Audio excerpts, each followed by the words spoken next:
All right. Whoa. Welcome to the show, guys. This is going to be a friggin' special one if I ever saw one. So, as you can see, we're not live. That's the start. We got this nice fancy display set up right here, but it's, it's got some glare, whatever. It's a little bit. All you need to know is the graph's going up because we're all just making tons of money on Bitcoin right now. Yeah, how high is that? I'm showing peak up here about 2.9K. I know you can't see it great. Tim said the glare is good for it or something. Yeah, no, I mean, you want, especially whenever you're doing a show, you want the graph to look as kind of like off as possible so people really focus more and try to actually see. Because I imagine somebody's going to be out here the entire time trying to see exactly where it is. But it does say 2.9. Or you could just look it up on your own computer and you can figure it out. So yeah, we got lots of stuff to get into about some SegWit kind of stuff, activation, UASF. You know, it's been the topic for way too long these days. But we're going to finish it off because just hours ago, we kind of stepped into that activation phase, or lock-in phase, I guess was the first part. So we'll get there, but still, I want to set the scene a little bit more here. Tim's out to visit. We've known each other for literally decades, but as long as we've done this show, we were lucky if we could even do an audio recording in the same room. We might have done it once or twice, maybe 3 times over the course of the years. But friggin' talk about in the same place, on the same video, one microphone that we're sharing. We broke out the old Yeti, not my favorite microphone in the world. You're gonna hear our chairs creak. You're gonna hear the AC running and who knows what. But hey, we figured we'll go nice and raw today. And this is us. Welcome to the show. This is, I guess we didn't even say that yet. Oh yeah, this is YMB raw. Yeah. Like the wrestling. Like, this is going to get crazy. There's going to be chairs flying. There's going to be people jumping off cages. Donald Trump's going to beat up on CNN. And then they're going to dox the kid. It's going to be crazy today. That's right. You, me, and BTC. We are not live, but you are still incredibly encouraged to check out BTC.com for more. We didn't go live. We could have, I guess, streamed this live, but my internet's sucking, and we got to get that dealt with. So we're recording, having a good friggin' time. Got some Cuban cigars. No joke. No joke. But hey, we're too legit to quit. It's pretty true. It's pretty true. So we asked earlier in the day for some tweets. So we'll get, even though we're not live, we are always online on Twitter. So you can send us a question or a comment anytime, even if you're listening to this, 100 years from now. I might be dead, you never know. But yeah, you can still send me a tweet at you, me, and BTC, and we'll get to it. But we got a little bit, at least 1 or 2 prepared for today, maybe more if they come in. I would tell you to, it's hard to remember they're not live. I could say, tweet us right now, we will get back to you. Well, no, we will. It's just, if it's 100 years, hopefully this is different, at least for John McAfee's sake. Hopefully this is a little bit higher up on the, again, you can't see the numbers, but hopefully for his sake it's a little bit higher up. But 100 years, you want to tweet Daniel, I'm sure at that point we figured out how to extend his life a little bit, give him some Pop-Tarts he can eat that has actual vitamins and stuff. Okay, you saying Pop-Tarts aren't good for me? Well, no, because I've been out here for about 2 days now, and all I've seen Daniel eat is hot dogs, but not even in the hot dog buns. He just wraps them up in a piece of bread and then eats them like that. It's strange, but so I'm looking out for him, kind of getting concerned. But I'm liking this because Daniel may die tomorrow because he doesn't have the correct amount of nutrients, but Bitcoin's going up, so I'm happy. Maybe. I don't know. We'll see. We'll probably talk about it and then figure out that I'm not actually happy because it's only going up for the wrong reasons, or maybe not, but we'll figure that out as we go. So one more thing I want to do to set the scene is tell people that I hate it when podcasts do weird episodes like this. That's a gosh honest fact. I listened recently, Porkfest was 2 weeks ago, 3 weeks ago? And first of all, Free Talk Live. Love them. They kind of are LRN.FM's flagship show. And LRN.FM also airs our show. So I love them. They're great people. I listen to them a lot. But when they were at Porkfest, man, I was bored. I'm sorry, guys. but I was just kind of freaking bored. They pre-recorded everything just like we are. During the day, they would do interviews and whatever, and then air it at night. They wouldn't take calls or whatnot. So, yeah, I hate this kind of show. I'm sorry. At the same time, Sovereign Tech. Interesting podcast. I try to listen to most of them. It can get crazy in good ways and bad ways. I've said that actually on the show before, that it's Brian Sovereign can be a little crazy sometimes in good ways and bad ways. But he did the same thing. He did an episode just sitting at a picnic table at PorkFest, talking to people that walked by and whatnot. And I didn't like it. It was friggin' boring. He didn't do his normal segments. He didn't really cover any tech news, which he's supposed to do, whatever. So, anyway, here we are today, doing what we do. So, what do you think, Tim? What's driving this friggin' price up? I think it's the news, and again, if you're listening in 100 years, there's news we're going to go to war with Russia right now, and everyone's stocking up on Bitcoin. No, but Bitcoin price going up. I think there was a dip before, and then normally after a dip, it starts to come back a little bit further than it was before. Like it'll go up to. All right, what was it whenever the price dipped, like back down to 1,800? You mean its ultimate peak, all-time high? No, like the last week. It might have been like 24-ish for a while, and then it went down about to 18, maybe 19. Okay, I think probably mostly right now what's going on is, well, one, like Daniel said, they're starting to implement the stuff they've been talking about. I don't understand enough to say that is exactly what's going on, but that's definitely a factor because people are saying, okay, it's a little more stable, Bitcoin, it's cool. Maybe that. Also, that just because normally whenever this happens, normally when Bitcoin goes up, it drops, and then just because once it starts climbing again, once it starts climbing back up from however far it's dropped, there's more momentum behind it than the last time it went up, just because people say, oh, it dropped $600 and now it's going back up. This is good. Bitcoin's good. Bitcoin's a good investment, which then just makes more people put more money into it, which drives the price up more. And I think that's mostly what's going on right now. We're on a little bit of I wouldn't necessarily call it a correction because it might just drop right back down, but it's what I think is probably just a reaction to the dropping before. Yeah, it's tough. I mean, it shows, when we first started this 3 years ago, whatever, we always had to answer the volatility question. We're like, oh, it'll be fine someday. It just happens. It's a small market. And it's tough to still have stuff like this, and maybe it suggests that we still got to mature a little bit more. But that's also certainly true. Abso-friggin-lutely. We gotta mature more before we're going to stabilize. And, so even though, we were stable at, everyone says we're stable for a while, and then this happens. So no matter what the price is, people will say, oh yeah, we've been stable for a while. We're finally stable. And then, whatever. Yeah, it's the company where it's like days since prices jumped like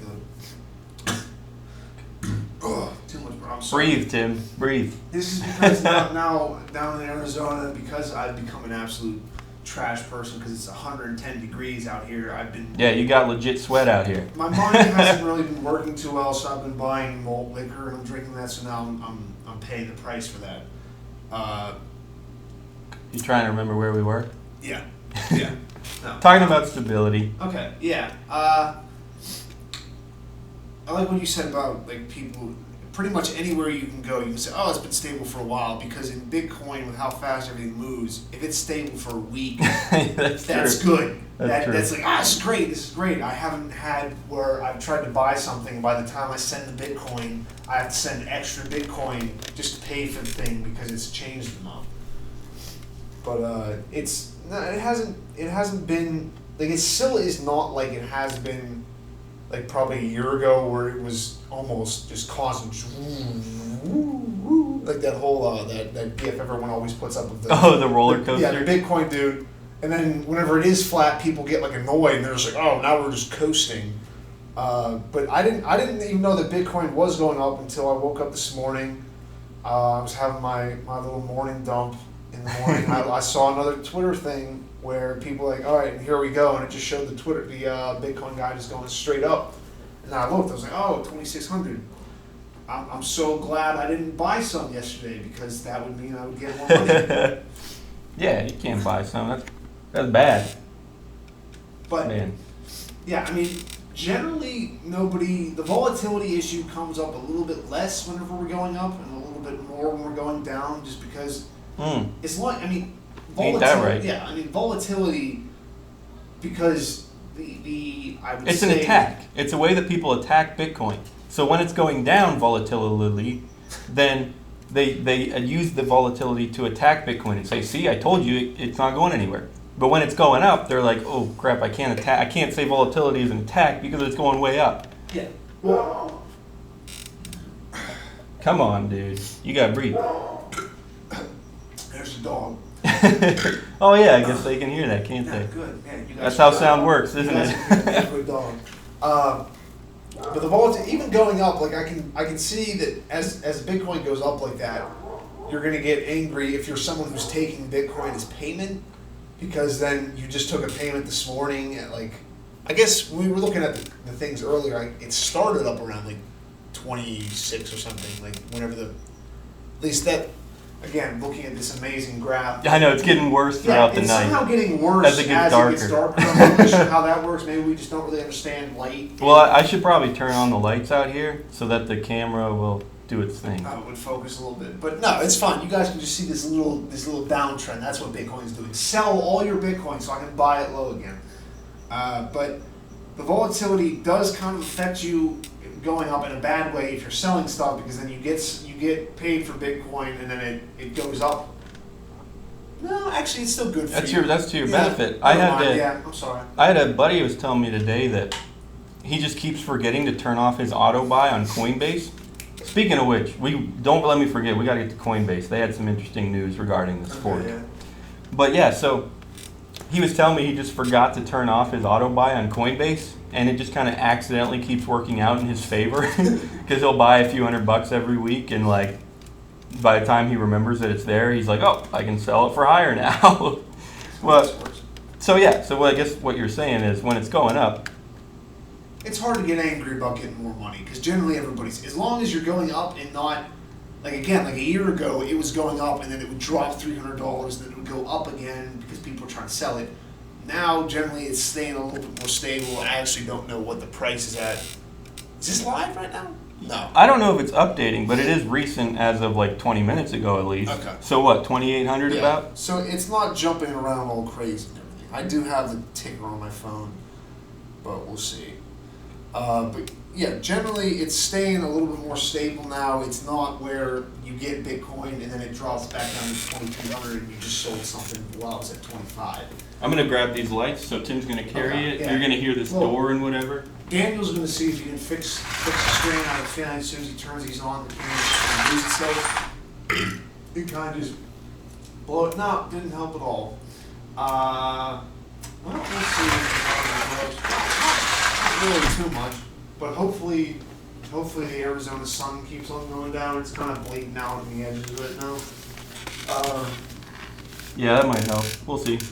But so far, there's not really anything you can complain about the volatility, because it's only volatility in an upwards way, and that doesn't really hurt anybody, except maybe if you sold at 1890 and now it's up at 28, which is just your own fault because it's been back down around that plenty of times now. I don't like this was like probably the first or one of the first times where it did drop a significant amount where I was like, yeah, it'll go back up. All right. I didn't have Wow, wait, really? I didn't have any thoughts it was going to stay down there. I feel like for me it was the opposite. This was one of the most worrying times because of this whole scaling issue that's about to kick in. Well, that's just because I'm completely ignorant of that. I just go, no, it'll go back up. It's fine. But I did kind of figure if there's going to be a problem that's going to come, I think it will happen right at like August 1st. If there's going to be a problem, just because that deadline has already been set and that's already in people's minds. So Well, the thing is, there's so much talking about this on Twitter. People are saying it'll never fork. Nobody's going to let that happen. Everybody loves Bitcoin. But as we've said countless times, even just last week and the week before, I'm a catastrophe skeptic. And the bottom line is, for me, the ultimate indicator, Ethereum Classic is still around. Ethereum is still around. Combined, they're worth way more than they were before the fork. So as much as I don't want to fork, as dumb as I think that would be, listen, I think the price is gonna just frickin' do dandy. Frickin' do da dandy. It's gonna be super great. We're going up to 5,000, folks. But at the same time, it's almost not even worth talking about the price, which we've known since we started the show years ago. Because tomorrow, who knows where it'll be? In 100 years, who knows where it'll be? And people will still be listening to this in 100 years. So, whatever, it is what it is. You guys, okay. If science does work out where we're all living like 200, you guys have to make sure that you share this from your childhood. Like now everybody's talking about their childhood and how much that means to them. And I think just generally as we've gotten through society, okay, wait. No, you're good, dude. No, there we go. Now we're showing my my perfect. I just look like an angel shining on the screen. I look like a beautiful, I look like a beautiful celestial being just being really shitty at pool right now because now he stopped it so you don't have to see it, so that's cool. But oh cool, I have a hole in my sock. I just realized this. So I do need Bitcoin to keep on going up so I can buy new socks. I need you guys to send donations to the show so I can buy new socks because apparently I have holes in them now. See, this is going to show who our true fans are. Whoever can sit through Tim talking about holes in his socks, and Angel Tim shooting pool over here. I think it's here. very interesting. No, it's not even. It's like literally like a celestial being. Like I am just a white force of energy. Seriously, I'm like white. It's like solid white. To us, when we look over here, it looks fine. There's Tim right there. Oh, I have no idea why he's solid white. Maybe it's like the universe censoring him out of life. No, you just suck at pool so bad, just quit, man. Also, there's plenty of listeners right now that can't even see what we're talking about. So actually, I was about to be joking, but I'm actually dead serious. Check out the videos too. If you're listening to the podcast, make sure you head over to youtube.com/you, me, and BTC, or just to you, me, and BTC.com, and you can scroll through them there. We got them all embedded, episode by episode. But hey, it works both ways, because whenever I finish a video, whether it's live or this, I tack on some extra audio to the podcast. A few weeks ago, Tim had his Chain Gang rap or something like that. Yeah, that's crazy. Got tacked onto the podcast, and if you want to hear that, you got to listen to the podcast. Or, at the end, we always put John's music. Screw John, rest in peace. Not really. I looked at our spreadsheet the other day, keeping track of who hosts what show. I got to friggin' pay these guys. What a douche. But yeah, so John has been on one of the past 18 or 20 episodes. So I don't even know at this point, do I even want him back? Because now he doesn't even, it shows me that he's not committed to the show. So why would I want him back? I mean, I don't know. It almost seems like he's more concerned about his marriage or something than our podcast, and it kind of pissed me off a little bit. Why are you gonna put matrimony in front of us just shooting pool and me being an angel on the screen? You guys can't even see these sweet biceps on the screen here right now. It's crazy. It's a little late for this, but better late than never. Speaking of John, we might as well tell our names. I'm Daniel Brown. Welcome to the show tonight. I'm here with Tim Baker. Hey, Tim. Got that nice echoey announcer voice in this porch. We're here for YMB. Yeah, well, no, seriously. Thanks for listening, guys. Check out the videos. Check out the audio. But hey, like I said, I can't forget about Coinbase. Do you know what, I know I texted you, I don't know how much you read up on it or followed it. Do you know what the issue is with Coinbase and this whole potential fork? Well, Coinbase is only going to support one side of the fork, as far as I can understand it. Yep, you friggin' nailed it. So really what you got to do is, and seriously, PSA, get on this if you haven't already. If you have money in Coinbase, and if you want to be prepared for a fork, a hard fork, or a chain split, more accurately maybe. All right, I hate when Brian Sovereign does this too. He gets sidetracked every 30 seconds and then never remembers to finish his original point. But still, I got to do this.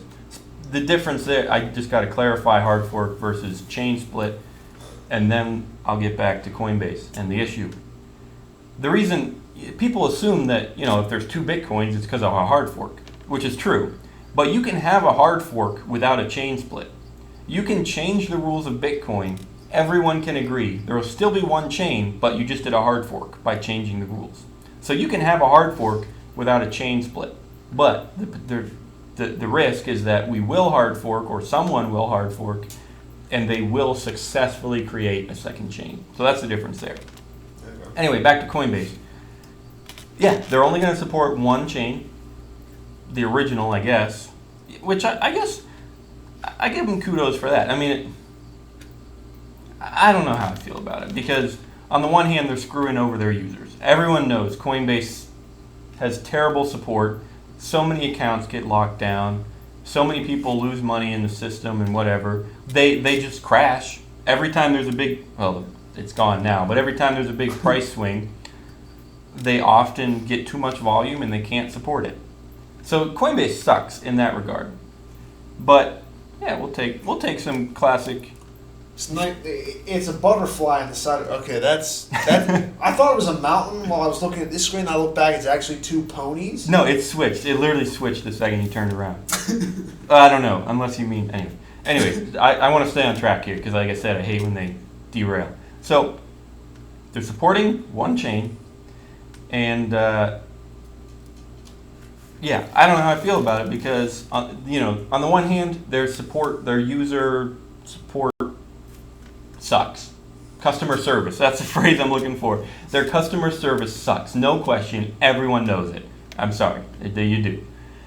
But on the other hand, at least they're staying committed. I like the idea of saying, hey, like I said earlier in the show, I think a fork is dumb. And I like the idea of saying, hey, screw you, we're just following the one.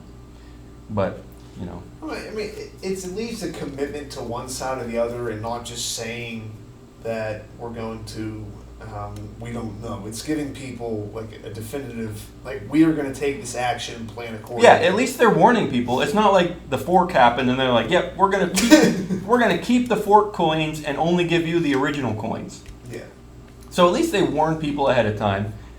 That's what I was trying to warn you a minute ago. Seriously, take action if you haven't already. This is no joke. If you have money in Coinbase and you're worried about a hard fork, a chain split, get it out of Coinbase because you're only going to get half of it if you don't. So there's that. Make sure you get on it. And so what would you do, Tim, if you were Coinbase and you had 100,000 users, 1 million users, a couple million users, whatever, and you were holding all their money and chain split was coming? Because this is a question facing more than just Coinbase. All kinds of people. Anybody holding funds. Bitcoin, Purse.io. It's a trading platform. They're holding Bitcoin. Or the casinos. They hold Bitcoin for people. Or whoever else. Anyone that holds, even if it is just a small amount. Even if the exchanges, obviously, that's the big one. What would you do? Let's use an exchange. That's kind of the classic example. You're an exchange. You're holding a bunch of Bitcoin. What do you tell your users right now? Do you commit to one chain? I think you kind of have to, just to give them a sense. But why? What do you mean sense of security? They're secure. Even if there was a chain split, you could just give them both. Why wouldn't you do that? Just because it may still be secure, but it doesn't seem as secure, or it doesn't seem like you're taking any kind of stand. So you're saying it's just good press to say that, yeah, there's not going to be a fork. There's the original Bitcoin, and that's all that matters. You're saying that's just good press? It makes people feel good? Yeah, I mean, because, especially with Coinbase, because of how, they're definitely not, as far as the Bitcoin community goes, and as far as Bitcoin, the people involved with it, Coinbase is very much mainstream. So I think they kind of just have to go with the mainstream thing. Like you were saying, if I had to make the decision, and I don't think as Coinbase or as a company with it, you can't really make the decision off of you can make the decision off of your personal ideas about it, but the best decision for your business is the one that the most people support. At least the most people. Yeah, but nobody's not going to support. Nobody, there's no reason. Anyone, even though I'm against a chain split, I still support Coinbase or the exchanges or anyone giving me both coins after the split. Everyone's going to support that because if it splits, they're going to want both coins. Even if you don't support a split, what I'm saying is, even if you don't support a split, you still should support getting all of your coins after the split. Yeah, no, you should. But the issue is Coinbase is, yes, part of it is beholden to the people who use it, but also because of the way Coinbase has worked and how Coinbase has presented itself, it does have to show itself as. I mean, they've kind of already shown which way they're going to go. They've kind of already shown where their loyalty lies for it. So I think that as far as an exchange, if you're Coinbase, there's different exchanges for different people, and like Coinbase is like, we're going to follow the rules. We're going to report everything to the government. We're going True. to. Like, Coinbase is probably the one that I'm the most scared about actually starting to do the stuff where they're like whitelisting and blacklisting addresses and stuff like that. So I can. You said you're the most scared about them doing stuff like that. Yeah. Because there are other exchanges, and I don't use Coinbase a ton, but that's mostly the only exchange I use. But they're also the ones who are normally in the news about. I mean, the past couple weeks they've been talking about they're kind of just going to give their records to, I don't know what agency it was, but to the government. IRS. Okay, yeah, to the IRS. Sheesh, that's another big one. I don't want to get into it too much, but that's still going back and forth. And the most recent thing I heard is they're only requesting records for people that transacted, over $20,000. Which, that's not even like you're saying only that much, but if you are someone who is like full on into the Bitcoin economy, who uses that for most things, that's not even that much money. Oh yeah. So if you're Coinbase, where I think your user is the person who they like Bitcoin because it's faster, or they see it as faster, they like Bitcoin because it's kind of like futury. They don't necessarily like Bitcoin because it's a little bit more separated from government. They're not extolling the virtues of Bitcoin in that it's a non-government currency. They're extolling it because it's this new great technology that records everything, and even that, I would think that most of the Coinbase users would probably also be people who, if the U.S. government started, instead of printing dollars or whatever, started putting out US coin or something like that, I feel like they would probably be like, yeah, no, this is great because the blockchain technology and everything that's going to help weed out corruption and everything. And I think that's probably where most of Coinbase's usership comes from, is because it is the most mainstream, and we were talking about how they added so many people in the last thing where they don't even know that there's necessarily going to be a fork. I think most of these people are Bitcoin, I can make a little bit of money on it. It's this. They're not concerned about it being decentralized. They're just concerned about it being this new kind of technology. Speaking of most people, this is a tough one. How many people do you think are out there? Most people probably that have no idea what's about to go down. Because I was just like I said, same buddy that was just telling me about his accidental Coinbase constantly buying. He didn't know about this fork stuff. How many people, even if you only have $1,000 in Bitcoin, all right, there's a lot of people that over the years said, oh, I'll get some Bitcoin. Oh, here's $1,000. All right. And then I'm not saying they forgot about it. I'm sure they could still log into Coinbase or whatever and get it, but they have no clue about all this fork crap. And yeah, Coinbase sent out an email and tried to describe it, but even if you saw that email, you might just ignore it. No, definitely. Fork? What? No, I like Coinbase. I like Bitcoin. What the problem is? What is this fork thing?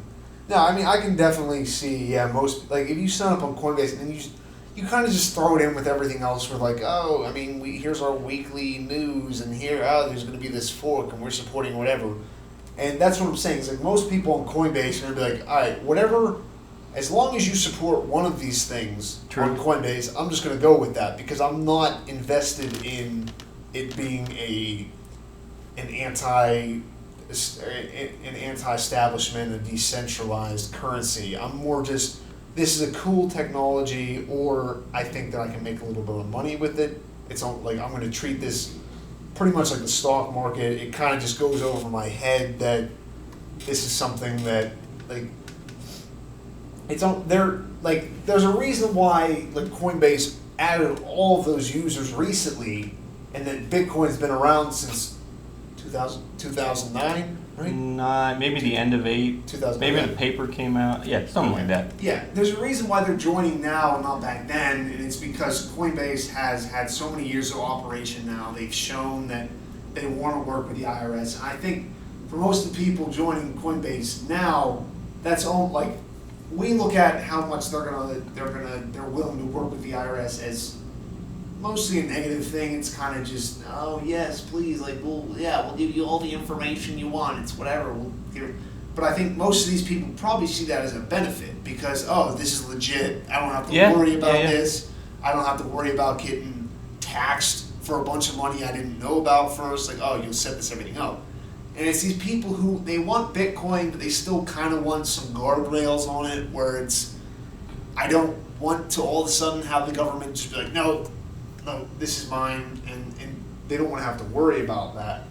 So I think that, like you're talking about all the new people and most of the people, well, I don't know. If you're saying most of the people in Bitcoin, I don't know if you can say it. Can you say that most of them are on Coinbase or most of them are in that camp? Oh, that's a tough because there is so question. much of a discussion about it that, like, obviously if you take the whole of the population, or even the whole world, but even just the United States, but everybody. Yeah, I don't think you could actually say most because I don't know how popular they are outside of the U.S. I don't even know if they work outside of the U.S. And there are probably tons of people all over Europe that have something like Coinbase but not Coinbase. Yeah. All over China that have something like Coinbase but not Coinbase. So I don't think you could say it's the majority of Bitcoin users go through Coinbase, but definitely a lot, sure. I'm not saying that the majority of users go through Coinbase. I'm talking about the majority of users being like sympathetic to Coinbase, saying that they're going to go out of their way to make sure that they comply with government regulations, to make sure that they don't get in trouble. That is a real core question, because what it comes down to is if you're sympathetic to Coinbase, if you support their IRS decisions and whatnot, like, man, that's tough. that's a huge thing in Bitcoin. It's kind of like OG Bitcoin with the libertarian mindset versus the traditional investor, like, oh, I want to use blockchain in my bank and I will make money. Like, there are definitely two camps, where OG libertarian Bitcoiners and classical or traditional investors that use Bitcoin. It's a different focus. It's the investors are like, okay, this is a new kind of cool way of keeping track of money, where like what you're saying, the OG kind of libertarian, or not even necessarily libertarian, but just anti-establishment. Because there's a lot of people who are involved with Bitcoin and talked about it who are more socialist. It's these people were about taking the power of money away from a central point, versus investors where it doesn't really matter, and actually the closer you can get it to a centralized thing, probably the better, because it's a little bit, like, in their minds, it's going to be more stable because it can kind of be corrected by that central authority on it. Well, yeah, and even if they might say, like, oh, we're not centralizing it, and that might be true. You might still have 6-10 pools, or you might still have a ton of Bitcoin nodes, a couple hundred or whatever. Even if it's decentralized, that's still a problem in my mind.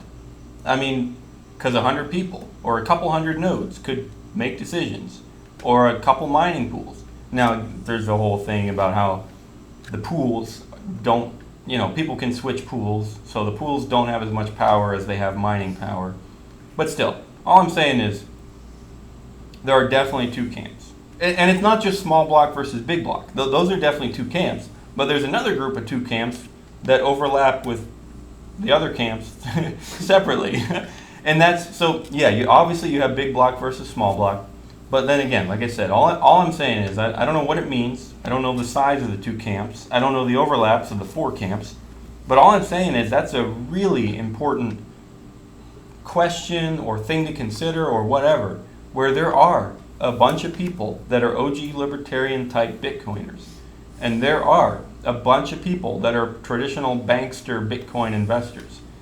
And I don't know the size of those two camps, but that's a pretty important conflict there, don't you think? Yeah, well, that's what I was trying to say, is that they're both looking at Bitcoin as a means to an end, but that means, and actually, I mean, even the end is different for both of them.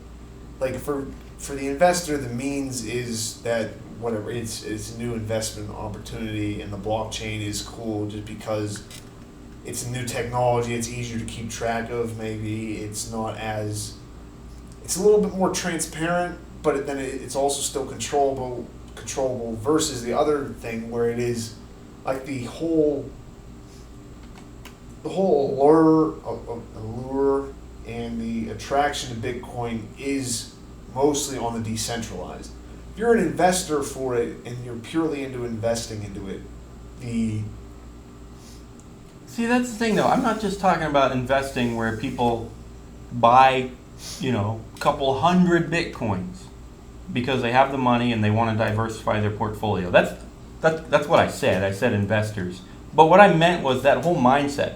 Not just people that are dumping money into Bitcoin and forgetting about it because they just want to diversify their portfolio. But I'm talking about like the banks or the stock markets who are looking at Bitcoin, not just the coin as a portfolio diversifier, but they're looking at Bitcoin, the whole network, as a technology that they want to use and maybe even exploit, some people would say. So I'm not just talking about investors with a ton of money. I'm talking about people that want to use the Bitcoin network to their advantage and they want to control it.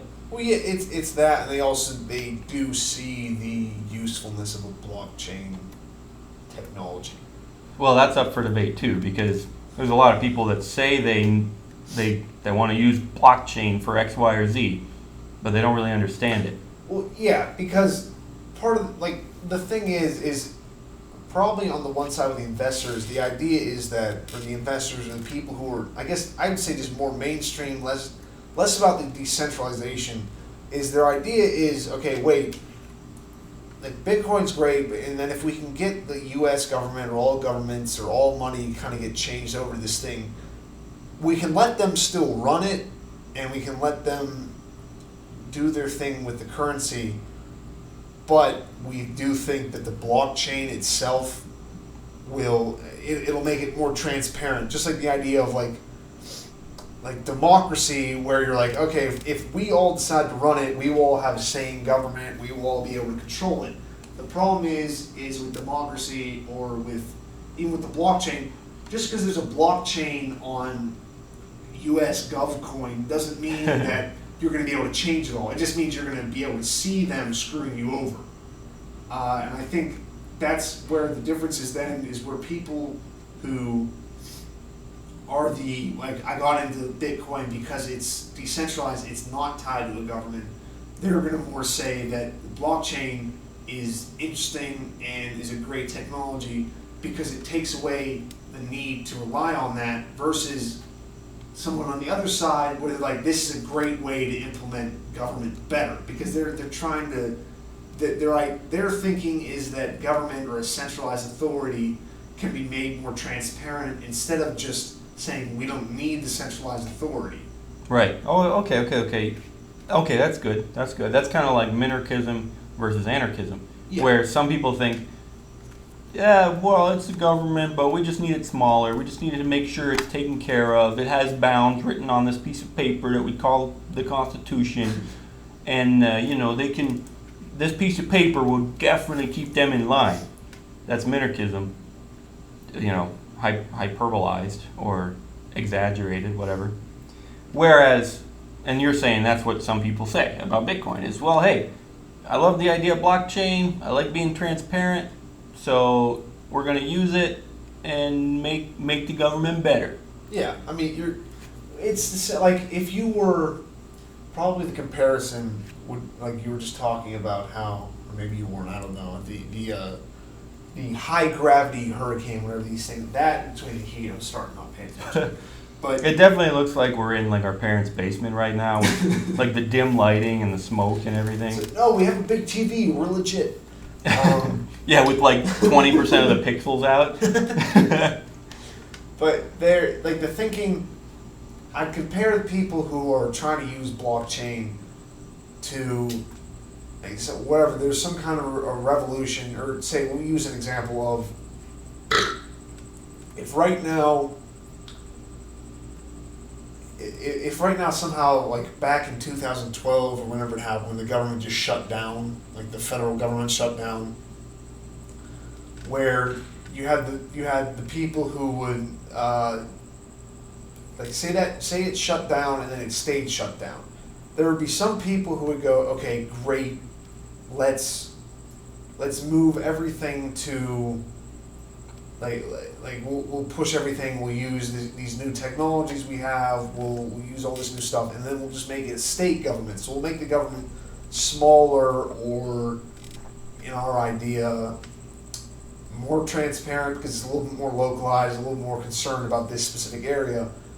Versus somebody else who goes, wait, we have this new technology. We have the internet. We have Bitcoin. We have all these things to be able to be interconnected. Why don't we just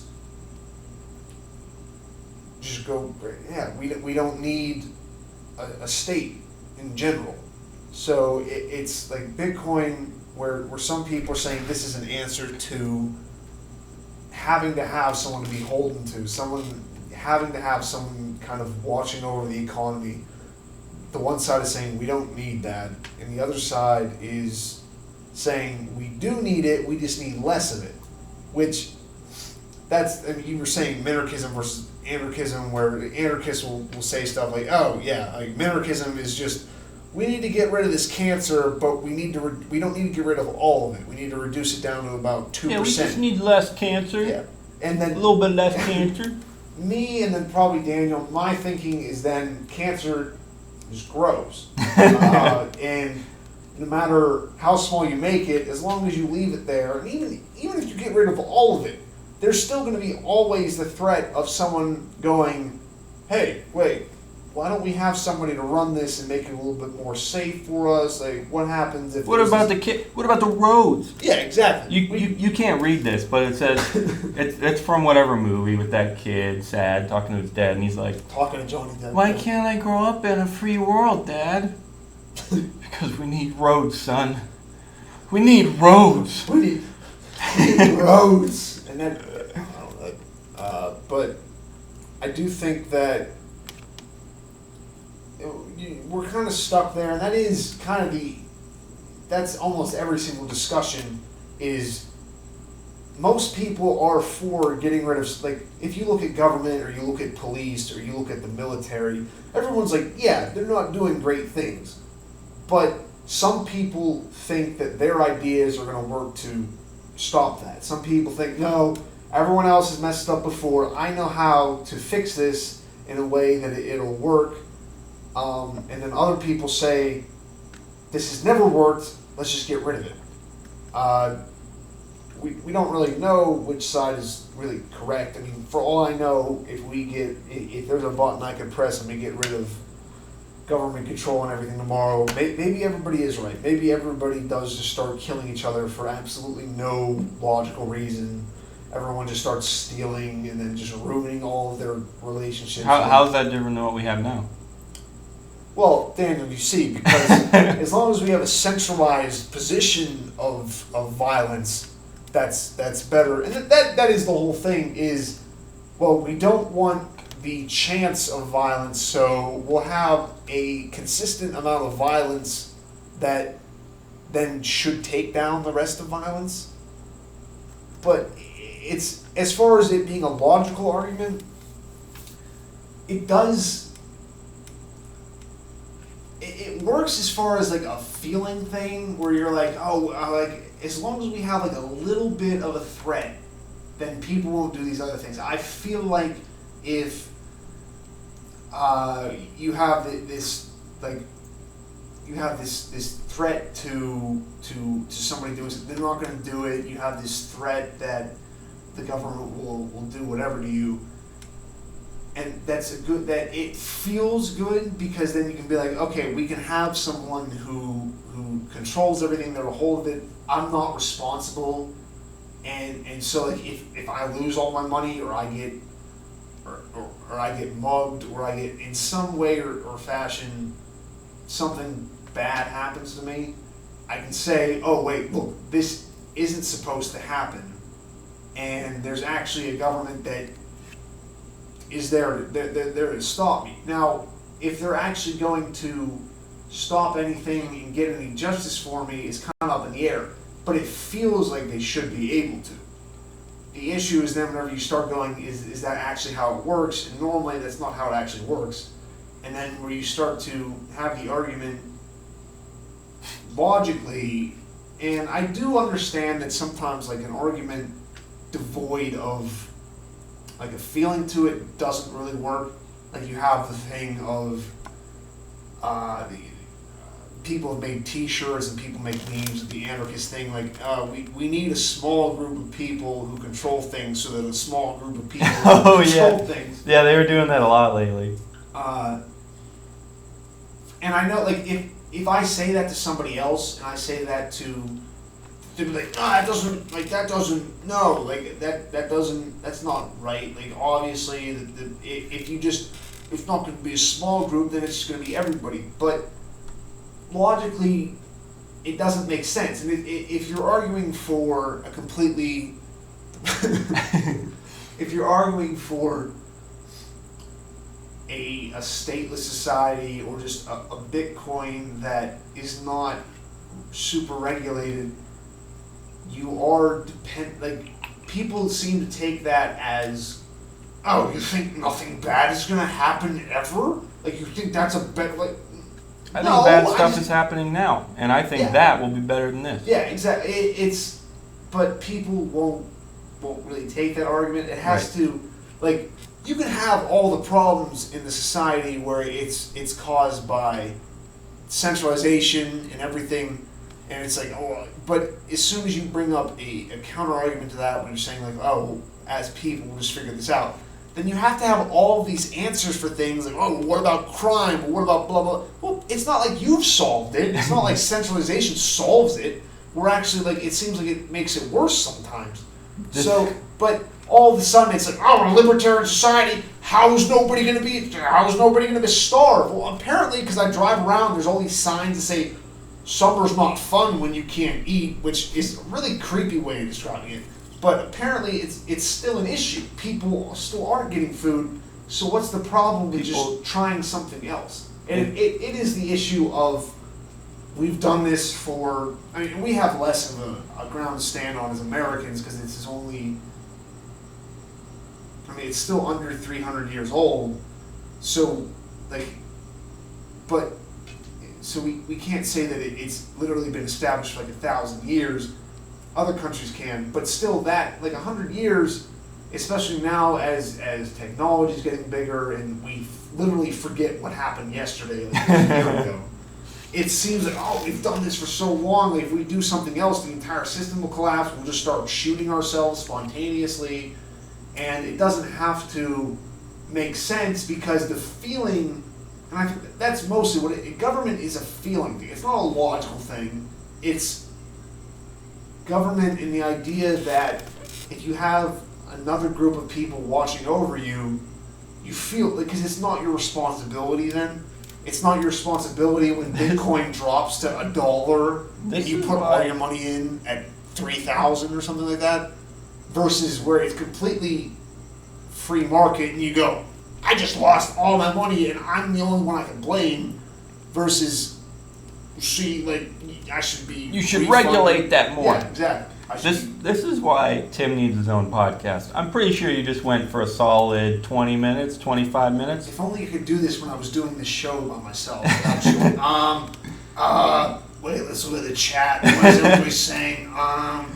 So before it disappears, because this turns off every couple minutes, I gotta explain these last two memes. The last one, which was up a second ago, was the wolf with the 3 sheep or the 3 pigs in the brick house, and the wolf was about to pay off the Kool-Aid man to break through the brick house. That was my last meme. This one here is actually I downloaded it probably 3 weeks ago or something, but it is perfect for right now. It's whatever, that guy jumping off walls with in this case it's the Bitcoin head, and it says the floor is 3K, because I'm not going to touch that 3K, no freaking way. So that's one of my favorites. But yeah, no, I mean, frick, we started with Coinbase, all of a sudden we're on anarchism versus minarchism, and geez, Tim's had a fun night anyway. I've just been watching him talk here. Oh, it's been great. I think that is like the main issue where Coinbase is definitely going to side on because I think they get most of their business from people feeling secure in it versus people feeling like. Well, how is that a good thing? Well, isn't that what the government does? They get their business because people think that they're good. They think they're secure with the government. I may have just said it's good. I didn't mean to. I have no idea. But I'm not saying it's good. But I'm saying as far as Coinbase making the decision, they do need to go in this way because the majority of their users are more inclined to side with the feeling of security versus the feeling of, oh, my money's free. Like their concern is more. I think like I was saying before, it is more focused on. This is a new cool technology that we can use to make. We can streamline government. We can make it all better, and we can make ourselves be able to watch them more. But the problem is you can watch them all they want. At this point, the government doesn't even seem to care. You can put body cams on police, and then even that, I was going through Twitter. Yeah, I saw it. Yeah, there's the dude who he forgot that it was on, and then he got caught planting drugs. That's not the first time it's happened. They plant drugs. They do that all the time. But I mean, and we saw it. He'll probably get fired, but I guarantee you, like 90% of the force there has done something like that. So I don't think it helps. I think that the idea of it is cool, but as long as we're saying that. Just by watching a omnipotent power that will somehow control it better, but we're not taking away their complete monopoly of force. We're not taking that away from them. All we're saying is, oh, wait, we can see you doing this, and then maybe we'll complain more. But they've shown in the past that generally, unless literally everybody is saying no, like how it happened a couple of years ago with everyone's like, wow, we need to go to war in Syria, and then everyone started posting pictures about, like, I don't want to go fight on the side of ISIS when we've just been fighting them someplace else. And then that kind of backed them down from starting that war, and it kind of stopped us from having this, like, another Iraq. But that's really the only time when it happens, when everybody goes, no, wait, why do we need to go invade these people just because they're killing each other? Like, oh wait, the Syrians bombed the other Syrians, so we're going to bomb those Syrians to stop them from bombing the other Syrians. Wait, this doesn't really make that much sense. Man, dude, hey, I love where you're going here. It's been a good 25 minutes now, but we got a few things we got to get to before we wrap up. Now, at the same time, I was considering tonight, depending on how things go, we can just sit here all friggin' night. How would you feel about like a 48-hour show? 40 hours is everybody, as long as everybody listens to it and donates to UBTC to pay for the songs. We got it. Hey, we actually, it's been a while since we got a Bitcoin donation because just because it's expensive and it's, even though our audience loves Bitcoin, it's a weird thing to go to a website, copy an address, put it into your wallet, and send them a few bucks, especially with the fees where they are now. But we got one a few days ago. Anyway, what I want to say is we got to get to these tweets, or we might only have one, but we got to get to it. And then we got to get to some advice of the week, and then we'll see where we're at, what we want to talk about, and how long we want to go. Well, normally when we're going live, I like to cap it at an hour just for the sake of, it's still a long show. Even an hour is pretty long, and some people say, oh, we need more 15-minute YouTube videos or 5-minute YouTube videos. And yeah, those kind of videos have their benefits. But I still like to cap it at an hour. But I'm still willing to go as long as we need to tonight because it's a special night. And if you made it this far, God frickin' bless you. All right, so here we are. Let's get to this tweet here. This is from Eric Jones at EJFarm, PHARMD. Not really sure what the farm means, but at EJFarmD. Topic, predict. So he got some misspellings here. That's fine for Twitter, whatever. Predict the best layer 2 spending vehicle on top of BTC, or that will be on top of BTC. Now here's an interesting thing. He lists some options here. Lightning Network, LTC, Dash, PivX sidechain. I don't know if he's saying PivX sidechain or PivX comma sidechain. But anyway, I don't know what PivX is. But anyway, here's the interesting thing. He lists Litecoin and Dash and potentially any other altcoins as layer 2 technologies. So before we answer the question, what do you think about that? Because it's not really layer 2. It's not on top of Bitcoin. But I have seen some chatter lately of people saying like, hey, it doesn't matter how expensive Bitcoin, even without like cryptographically secure side chains, you can still just take your Bitcoin, put it into Dash, put it into Zcash, put it into the Monero, move it around, move it back into Bitcoin and start fresh or whatever.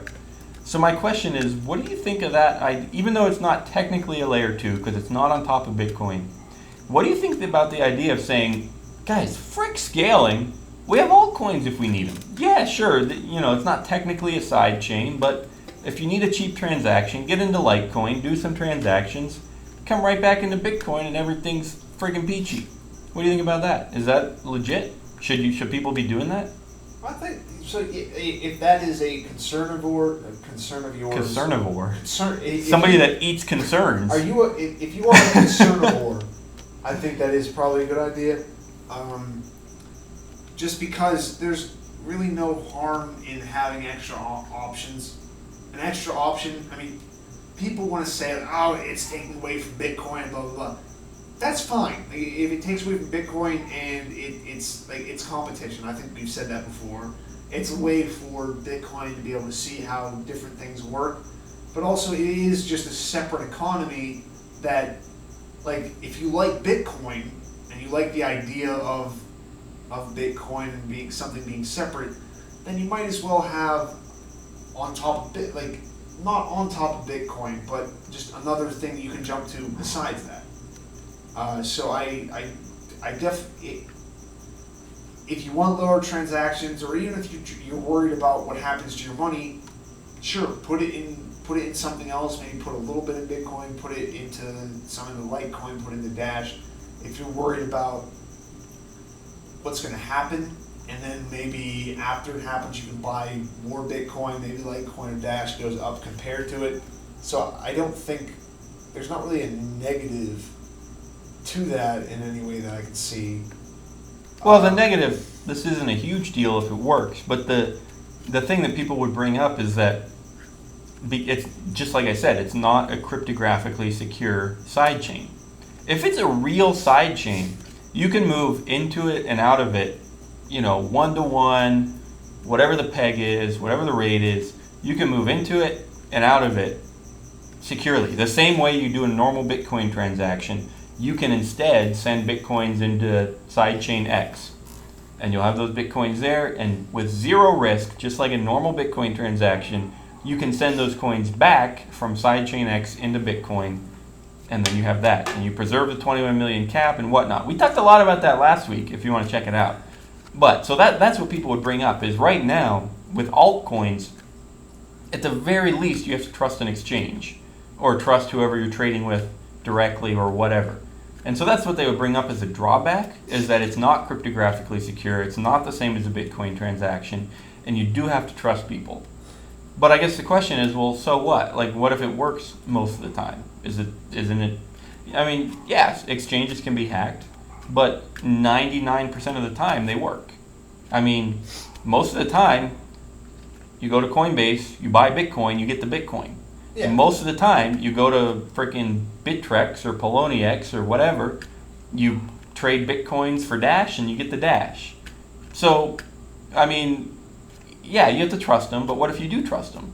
So then you're fine, right? But yeah, I mean, that's the only reason why a hacking is news, is because generally 90% of the time it does work. Like if something like Coinbase or another exchange was just constantly Getting hacked. yeah, or not even just constantly getting hacked, but just like not running correctly, they were fucking stuff up themselves, or they were just running into just problems in general, no one would be like, oh no, they just got hacked, this shitty kind of service. It's true. Like I said earlier in the show, Coinbase goes down pretty often, and people, it's not really news anymore because people are just used to it. When Bitcoin swings, Coinbase might stop transactions or lose access. But you're saying with real hacks or real problems, it is news because it is rare. That's what you're saying, right? Yeah, because if it wasn't an issue, or if it, like, because it is a news story, I think that does say that generally it does work, because if it didn't, then it wouldn't be a news story.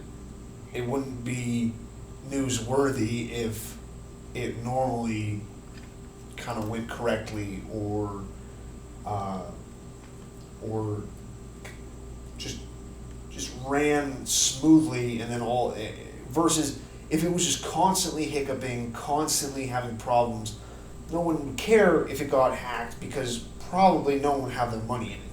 So I think, like, we were talking before about, or I was saying something before about this feeling versus like knowing something. And I can't just discredit feeling, because that does, like, the knowing that something is going to work oftentimes does work off of the feeling that other people have. Like, you're like, this is going to work because there's these million other people who all just feel it's going to work. And it's not like I have a specific faith in Coinbase to work. It's that I have a specific faith in that everyone else is so, like, their feeling of it is going to work. Or I don't have any faith in the U.S. government to not just completely just fuck things up and just to, but I do have faith in that the rest of the population is not going to see it, that it's getting fucked up before I do. So as long as it stays okay, I have faith that the dollar isn't just going to fall apart. All right. Because I understand that generally most people just go, oh, it's the dollar. This is what you're supposed to put your money. Like, this is secure. This is fine. This is the currency of the empire. So I'm definitely going to trust in it. And now somebody's looking through the glass at us, kind of like nodding his approval. He says he's from New York, but he definitely sounds Canadian. So I think you're a sleeper cell agent from Canada. So he's actually been on the show today, and I don't know if he wants to come on, but this is friggin' Riptide Magoo Ryan Tofil. What's going on here? Dude, last time you were on, people said you sounded like you were asleep. Really? Yeah, dude. I just kind of always sound like I'm pretty baked or something, I suppose. That's what I said. Dude, he definitely sounds like he's from he's a sleeper cell from Trailer Park Boys. Tim's been going ham tonight. Normally he can't get his opinion in, but tonight he's going for about half hour straight. Were you on when I was the last time? Yeah, I think so. I don't know. So anyway, if I know you guys can't see this, but this is the little puppy dog with the "This is fine" mug when Bitcoin is down. Actually, that's Ethereum. I remember that. That was from the Ethereum flash crash. down to like 10 cents in about 10 milliseconds. like literally, that's what happened. But What is going on right now? dude, we're recording our show. You got a problem with that? Yeah, the glare is just bad, but you can definitely see that line there. Like, it's at least distinguishable. Listen, when the Chinese government wants their Bitcoin back, what's going to keep my bank account safe? Why do they want their Bitcoin back? Why do you have your? I don't Bitcoin know in your them any bank account? Bitcoin. I don't know them crap. You just need to have it on the cold storage, brain wallet, so you can take it through airports.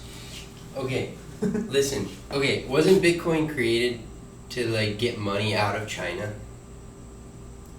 Sure. I mean, Maybe. I don't know. It was It created. did that. The theory. It definitely did that. Obviously, no one knows for sure, but the theory is that it was created so that anybody could get money out of anywhere. That's what I'm Is saying. that on camera? Probably. Yeah. All right, dude. Okay. Well, listen. This. Check out my blog post of the top 3 Bitcoin podcasts out there. This was number 2. Oh, So, geez. Yeah. Right after Let's Talk Bitcoin.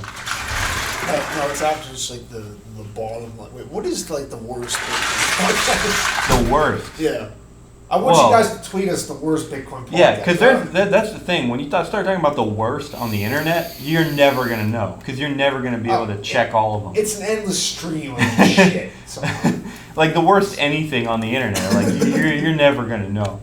Although I do laugh about when people are like, they put up a weird picture or whatever.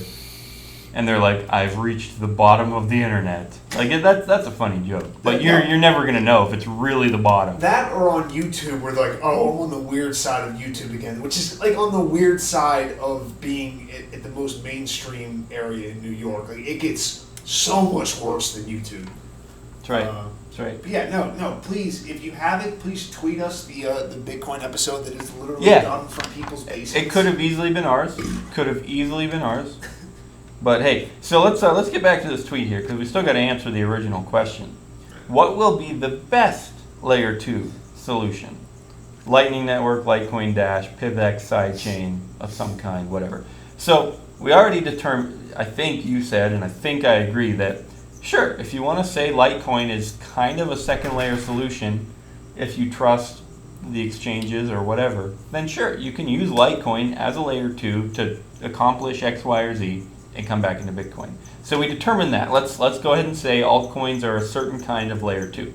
Now, still we need to ask the question, what's going to be the best? What if Lightning Network is way ahead of altcoins? What if, I don't know what PivX is, so we won't get into that much, but what if it's way better than altcoins? What do you think? Okay, so let's say, to help you answer the question, we'll give you a scenario. Let's say that, it takes a while for SegWit to activate and then for Lightning Network to become available and used and everything, and SegWit. So let's say that I guess in order to answer the question, Lightning Network has to be available. Let's say that regular transactions are pretty freaking expensive because a lot of people are using Bitcoin. Even if we get up to 2 megabytes, those could fill up. So let's say that Bitcoin regular transactions are expensive. What will you choose to avoid those fees? Will you choose Lightning Network? Will you move into Litecoin? What are you going to do to avoid a slow, expensive Bitcoin? Or will you just take the slow, expensive Bitcoin? I'd probably still keep, just because I don't actually trade or spend cryptocurrencies that much. I kind of just mess with them a little bit because I think it's a better, not necessarily a better store of value, but at least a more exciting store of value than watching it just sit and make like 0.0005%. And that, like, I can't really make any monetary advice just because the reason why I put money into this is not because necessarily I think it's the best idea monetarily. It's more just because this is more exciting. But probably what I would do is just jump on a different altcoin. If Bitcoin became too expensive, I would prefer. completely gut feeling, just because I do not understand the technologies behind them enough. I don't normally like, as a technology has more things built on top of it to fix that technology, I like that less versus just a new technology that kind of comes right out the box with fixing those. So me personally, I'd probably use an old coin or put my money into that if I wanted to still trade it. If Bitcoin was so expensive that it didn't make sense to use, I'd probably just move into Litecoin or Dash. I'd prefer that rather than building all this infrastructure. I don't like infrastructure just because I think that it helps, but then as soon as it doesn't help, it becomes more of a problem than if you just have a base layer. Because then you have this infrastructure, and then as soon as one thing falls, it messes up, then it messes up again, then it messes up again, then it messes up again. Instead of just right here, and then it messes up. But again, I don't know enough about the technologies involved in the different things. My personal feeling, go with all coins. Okay. My answer would be, I generally have faith in stuff like Lightning Network or similar solutions, because again, I don't technically understand every bit of them. I generally know how they work, but to me it sounds like we were talking earlier about cryptographically secure. That's what matters to a lot of people. They want to be able to go from X to Y to Z to whatever. We've been talking about X, Y, and Z a lot tonight, haven't we? But yeah, people, and including myself, even though I might trust an exchange, I like the idea of knowing that the math is in my favor, knowing that the mining power and the proof of work is going to work for me. So yeah, if I have to use an exchange, I'm not going to say no. It's got its benefits, or it works for X, Y, and Z, right? But still, if Lightning Network exists, I'm going to use that. That's what I'm going to use. If it's working the way they say it's going to work, no, I'm not going to bother friggin' using a different coin, not even on a side chain. Like, I'm not going to bother switching coins if Lightning Network works the way that they say it will work. And I tend to think it will. I don't know for sure, but I tend to think, it's going to enable a whole bunch of transactions pretty easily. They'll be a lot cheaper. So, sure, yeah. Some of the examples have been stuff like microtransactions to buy music, or even just to buy a page view for an article. I'll give you half a cent to read this article. If Lightning Network makes that work, I tend to think that it will be cryptographically secure. It will have a decent balance of powers. That's what makes Bitcoin work, is because it's got the miners and the exchanges and the users and the economic nodes and X, Y, and Z, right? Bitcoin works because it is decentralized, and a lot of people use it in different ways and participate in different ways. And I tend to think that Lightning Network will do the same thing, but to another level. I don't know for sure, but that's my best guess. So I think that this might bring us to advice of the week. Now, did you want to talk about anything else with Coinbase? What else? Nothing else, right? No, the thing you had to remind me about was the whole, you only get one coin in the chain split. So another reminder, guys, now that we're about to wrap up, the next step you got to take, maybe that's advice, I'll take the easy one. That's my advice of the week, is just super simple. Just don't forget, if you're worried about it, go grab your coins out of Coinbase. That's super easy. It's real advice. Sometimes our advice is, be happy or whatever. But no, this is real advice. It's an action you can take right now. As soon as this show is over, you can say, all right, yep, I'm going to go secure my coins. So, and hey, you know what? To extend that advice and extrapolate it and make it even more useful, I'll say that applies to any exchange, any custodian ever, even in 100 years. If they're holding your coins, got to be careful. Gotta, as much as you can, you got to get your coin out as quick as you can. And even if you do trust them, like we were talking just now about trusting Poloniex or Bittrex or Coinbase or whoever, even if you do trust them, just get your coin out. You'll be fine. Yeah, I mean, it doesn't hurt you to move your coin. Right. I mean, it might cost 50 cents, but if you got 20 grand in there, it's worthwhile moving. My advice would be, I guess whenever you're looking at decisions, think about them, don't feel about them. But dude, that's a good freaking proverb, dude. You got to write that one down. Think about them, don't feel about them. Yeah, well, is feeling generally gets you in trouble, but you can also say, and a caveat for this, think about it, don't feel about it, but your thinking does have to include the feeling of the general population, because that's normally what people are going to make their decisions with, is what they feel like, not what they think. Because I don't want to sound like the people on Twitter or something like that, where it's like, oh, everyone's a sheep. But generally, people don't make decisions based on what they think. They feel something, they have an emotional response to something, and they kind of work out a mental reason why that makes sense. So, like I was saying, think about it, don't feel about it, but you can look at how you feel about something, and then you can say that that's probably how the majority of people are going to go. Like, if you're going to feel about something, try not to feel as yourself, feel as the common person. Because that's what Coinbase, or that's what any big exchange is going to work towards, is going to I can't think of any other word besides kowtow, which I hate the phrase. It doesn't make any sense. But they're going to go towards that. They're going to. There definitely is a better phrase, but they're going to work towards that, because Coinbase's object and Coinbase's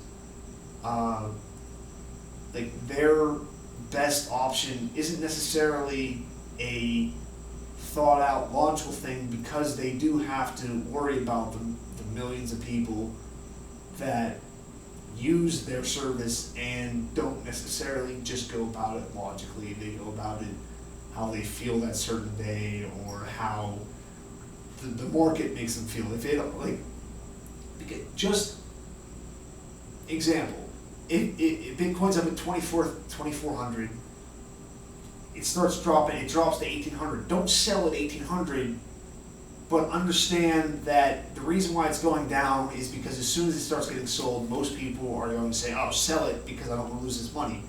But you can also, as long as it's not a huge issue, you can also think, okay, it's going to go back up eventually, so I might as well hold here. And I might as well probably buy as it goes down. And then your only issue is finding out the lowest point that it's going to go down. If your issue then isn't just figuring out, all right, when am I going to sell out of this? It's, well, what's the lowest amount that everyone else is going to take this thing to, that I can buy that, and I can be an opportunist, I guess is what I'm saying, and figure out what everyone else is going to do, so that then you can benefit from that. All right, I got it for you, Tim. This one will cover it, I think. Wizards buy crypto during the dips. Buy the dip. Okay. Yeah. That's what Tim's saying. Is buy the dip. Yeah. Yeah. There we go. Buy low, sell high. This is again, I know you can't see it very well, but this is Gandalf on his friggin' Mac buying the dip. So, hey, well, guys, it's been a fun night. I don't know how annoying that is from Tim, but hey. A little bit. This is just to keep you on track so that the hurricane doesn't take over. That's right. Guys, thanks for joining us. It seriously has been a blast. If you made it this far, seriously, congratulations. Tim really did come through. Tim really knocked it out of the park tonight. So, went straight over that wall over there. Hey, we're going to wrap up here, I guess. But I want to remind you, me, and BTC.com is the place to be. That's where you can find all of our hundreds now, officially, literally, not exaggerating, hundreds of audio clips and interviews and episodes and live streams, whatever you want. It's all there. Every episode, again, has the video and the audio download link right there for you. You know, if there is a video, we used to record everything. on this old classic Yeti mic. But hey, it's been a blast. At you, me, and BTC. Don't forget to let us know the worst episode of a Bitcoin podcast you've ever heard. It's okay if it's ours. You can still link us to it because we want to know. We legit, especially, and this is no freaking joke. I would love to know if someone's listened to all of our episodes and they really think one was messed up. I'm not even. I don't care how bad you think it was. I want to know what you didn't like. Feedback is boss. I'll tell you what. So. We'll come back next week. Presumably we'll be live. I'm supposed to get my internet fixed tomorrow. I guess Tim will be home, and I'm sorry about that. And I know it sucks, but you know. What, to me, or are you talking to people? I don't really know, but am I going to somehow mess up you getting good internet again? Is that what you're saying? No, I was just saying it sucks that you won't be here anymore. Maybe I'm talking to myself. Man, it freaking sucks. Daniel's confused right now, but what he's saying is that he loves you guys and that hopefully he'll be able to speak to you live and in person, be able to see your chats about how much better I am than him next week. That's what he's saying. That's the one. That's the one. Thanks for bearing with us. Thanks for, listening to this echoey announcer voice. I don't know. I actually don't really know how bad or good it's going to be. Me and BTC. This has been episode number, I think, 184 of You, Me, and BTC. Buy the dip, guys. Come back next week, Thursday at 9 to 10 p.m. Eastern. It's been a blast. In the meantime, you, me, and BTC.com. If you can hear music right now, I keep saying I'm going to quit crediting him because I hate him now. But if you can hear music right now, that's from Jon Stewart. I'm going to pull the old classic. I always laugh when people lean forward to pause their recording, but that's what you get tonight. Thanks for being here. Bye, guys. Peace out.